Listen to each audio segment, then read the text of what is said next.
página e refazer o pedido, né? Bom, nós estamos agora com a doutora Kátia Wakita, ela é advogada e ela vai falar um pouco conosco sobre essa decisão ontem do STJ que desobriga os planos de saúde de cobrir procedimentos fora da lista da Agência Nacional de Saúde. Bom dia, doutora Kátia. Bom dia, vocês conseguem me ouvir direito? Muito bem. Ótimo. Bom dia, Rose, bom dia, Zezé, bom dia a todos que estão assistindo, obrigada pelo convite. Vamos conversar, então? Vamos lá. Doutora, explica para os nossos ouvintes o que significa essa decisão do STJ na vida dos usuários dos planos de saúde. Bom, vamos lá. Então, a gente tem aqui dois tipos, né, de roles, que era a briga, né, o motivo da briga. A gente tinha um rol exemplificativo, que era o que a gente, né, acreditava que seria bem melhor para os consumidores, obviamente. Esse rol exemplificativo, ele é aquela lista escrita, né, que seria composta só de exemplos, de procedimentos e eventos, e ela permitiria uma ampliação, por isso que ela é chamada de exemplificativa, né. E a taxativa, que é justamente a questão que foi definida ontem, essa lista é uma lista fechada, na qual somente aqueles eventos e procedimentos que estivessem literalmente lá dispostos seriam cobertos, né?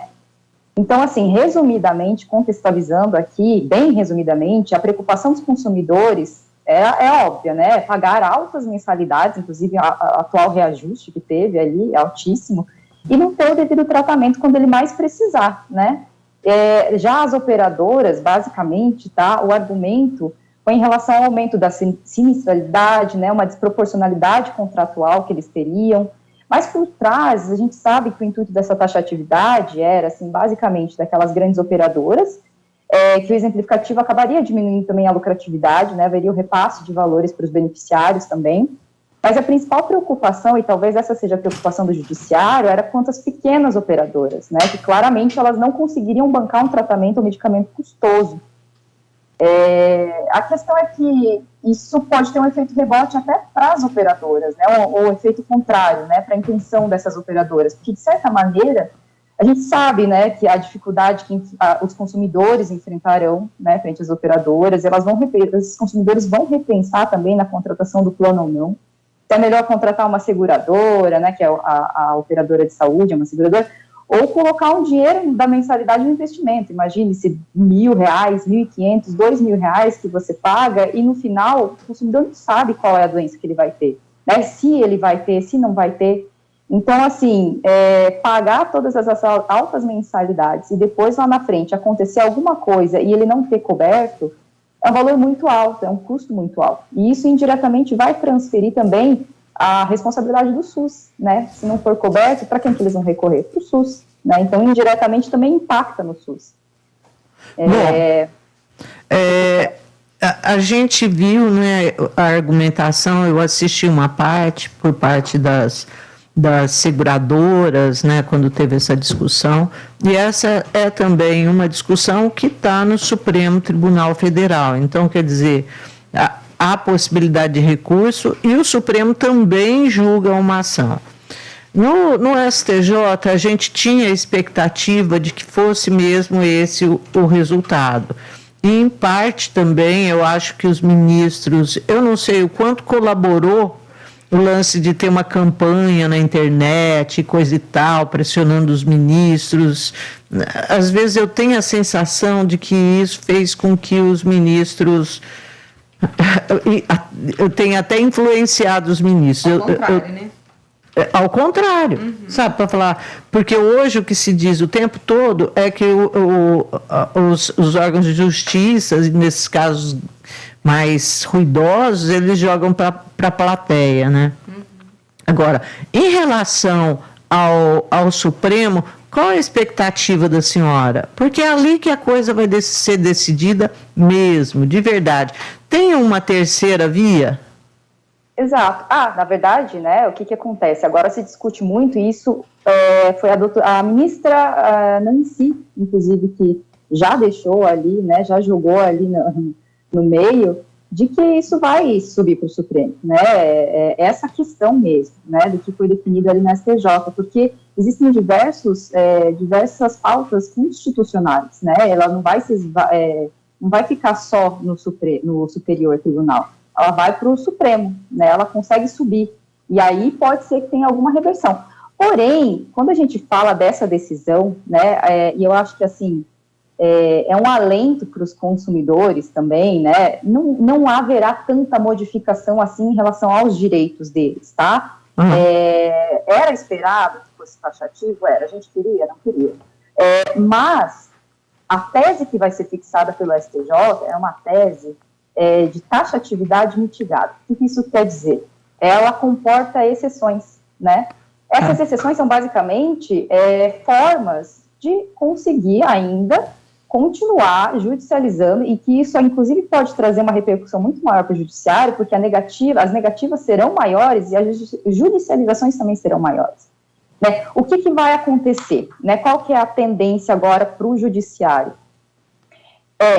Ter uma judicialização maior, porque as negativas vão ser maiores, mas com essas excepcionalidades, que inclusive o ministro Cuevas trouxe bastante excepcionalidades, e essas vão ser as teses fixadas, a gente consegue trabalhar, que é o que já estava sendo trabalhado em termos de teses, né? O que vai acontecer é o seguinte, a gente vai ter que agora, né, os profissionais do direito que atuam nessa área, agora vão ter que aprimorar as documentações, essa necessidade de conversa do advogado com o médico do paciente também vai ser muito mais próxima, muito mais detalhista, para conseguir comprovar que aquele tratamento, aquele medicamento é extremamente necessário. Né, e que aquele rol não consegue comportar aquele tratamento. E nas exceções a gente consegue ter várias brechas para isso, entendeu? Não vai mudar nesse sentido. O que vai mudar em relação às aventuras jurídicas que acontecem, né? Aquelas pessoas que acabam entrando por entrar para ver se rola, né? Isso daí eu acho que vai reduzir um pouco, né? Agora, vai ter uma limitação. Doutora Kátia, o que os especialistas disseram que alguns tipos de quimioterapia, oral e radioterapia, além de medicamentos aprovados, inclusive pela Anvisa, e cirurgias com técnicas de robótica, podem ficar de fora por conta dessa decisão. Aí, de fato, os contribuintes, os clientes de planos de saúde, os usuários, estarão de fora, né? Existe, e aí, mas... O ideal, assim, a minha pergunta é, já que a decidiu-se isso, não é melhor a ANS ela fazer a atualização e incluir os novos tratamentos, Zezé e Kátia? Ela faz a cada 6 meses, 6 não é meses. isso? É isso? Na verdade era bienal, só que a gente sabe que ela costumava não cumprir essa bienalidade. E assim, 6 meses não alivia, né? A gente sabe que agora, quando começou esse movimento da decisão do STJ, o que foi o movimento? Fazer a atualização a cada 6 meses. Mas o que teve de atualização? 1 ou 2 procedimentos que foram inseridos. A gente sabe, assim, que a ciência, a medicina, ela evolui diariamente, né? E nesses casos, por exemplo, uma das estratégias que a gente já pensa, né, além das teses que já eram utilizadas, o aprimoramento, a criação de novas teses agora, utilizar essas exceções. Então, uma exceção que pode ser utilizada, por exemplo, nesse caso de medicamentos, câncer, ou até dos procedimentos, que esse rol não atende, ou então já foi exaurido todos os tratamentos que existiam nesse rol e não foi possível o tratamento adequado. Então, será necessário fazer desse procedimento, pegar esse medicamento. E a questão é a seguinte, né, a ANS, né, o ENATJUS ou qualquer outro desses órgãos, eles não têm a soberania médica, né? Quem tem a palavra, eles não examinam, né, eles não diagnosticam, eles não se responsabilizam pelo paciente. Então, quem faz o exame, quem faz o cuidado com o paciente é o médico, e é isso que tem que ser respeitado, é isso que foi sempre a luta. É lá que está o front, né, eles que estão na frente, sabem como é que é o paciente. Então, os casos específicos, cada caso em concreto vai continuar sendo analisado, né? Tá. E aí tem a questão, por exemplo, o que foi julgado ontem. Foram embargos divergentes, tá? E eu não sei se, eu acho que tem um tempo aqui para explicar. Pode explicar. Não vou falar nada, não vou entrar aqui em detalhes, né, sobre a questão processual, mas a questão a decisão foi em embargos de divergência, tá? Para uniformizar o entendimento de 2 turmas que estavam divergindo, né, os seus entendimentos. Um por um rol exemplificativo, o outro pela taxatividade. Não foi um tema de demanda repetitiva, e, de novo, não vou explicar processualmente quais os detalhes, mas fato é que não há uma aplicação imediata dessa decisão, não é automática, também não obriga os tribunais estaduais a seguirem esse entendimento.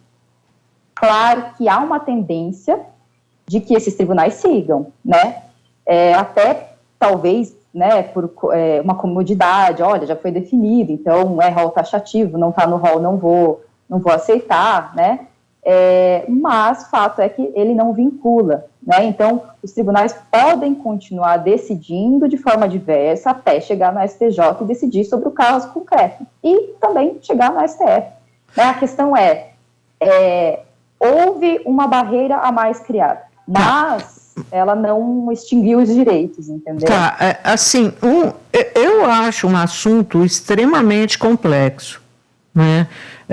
Eu acho que dá para a gente olhar e falar, os ministros foram contra quem tem plano de saúde, ou dá para a gente olhar e falar assim, olha, os ministros, por um outro lado, eles estão trabalhando de forma que as contas, o preço dos convênios não fiquem aonde estão. Porque para muita gente, de fato, está ficando impossível pagar um plano de saúde. E sob a justificativa de que tem muito médico que pede muito exame desnecessário, e isso, eu e a Rose sabemos que isso acontece muito, né? E também pelos custos aí, que tem gente que vai ao médico que nem vai a bar. Então, quer dizer, no fundo, é extremamente complicado isso, né, doutora? Acho. E assim, por um lado, né, apesar dessa frustração de não ter sido exemplificativo, foi bom. Que é o que eu falei, isso dá uma segurada nessas aventuras jurídicas. E também, sim, a gente sabe que existem diversos profissionais que acabam pedindo mais do que o esperado, mas isso é um argumento, muitas vezes falhos, né, das seguradoras, porque eles conseguem fazer essa verificação também, né, não basta negar. E os médicos, o que é sempre solicitado? A justificativa para os exames. O que você está investigando? Tirando aqueles exames que são de rotina, a gente tem ali a justificativa dos médicos. Qual que é a investigação, né? Agora, a gente vê muita negativa, que também assim... Não faz sentido. O plano de saúde, ele tem ali, né, os médicos, os auditores que fazem essa triagem, mas quem que examinou o paciente?